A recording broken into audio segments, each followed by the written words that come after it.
Iapil na sa Sugbusog program ang tanang ospital nga ginumala sa lalawigan sa Sugbo. Mao kini ang direktiba nga gihatag ni Gobernador Gwen Garcia ngadto sa Medical Chief of Hospitals atol sa tigom nga iyang gipatawag ni adtong Miyerkules, Hunyo 8. Gihangop sa mga hospital chiefs ang maong direktiba. Matod ni Felios Bascon, hepe sa District Hospital sa lungsod sa Pinamungahan, nga sayo na lang alang niya ang pagsalmot sa maong programa. Tungod kay misalmot na sila sa unang programa ni Garcia ni adtong tuig 2012 nga saksak sinanduloy, diin mananom sila og mga lagotmon sa nataran sa ospital ug mao kini ang iserbe ngadto sa mga pasyente ug gani nakadaog sila. Automatic man nga apel ka sa kompetisyon, so mao gyapon ta mong baton maningkamot nga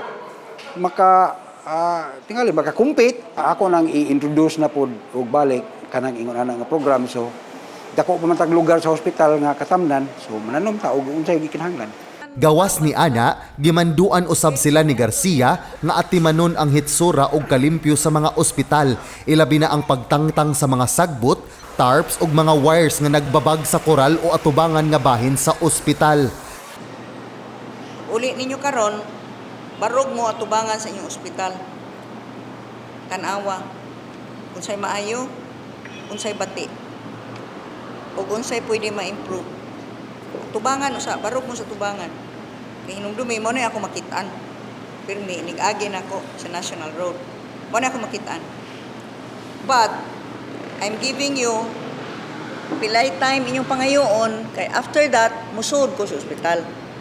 Tan-awon sa nako ang dito sa sulod.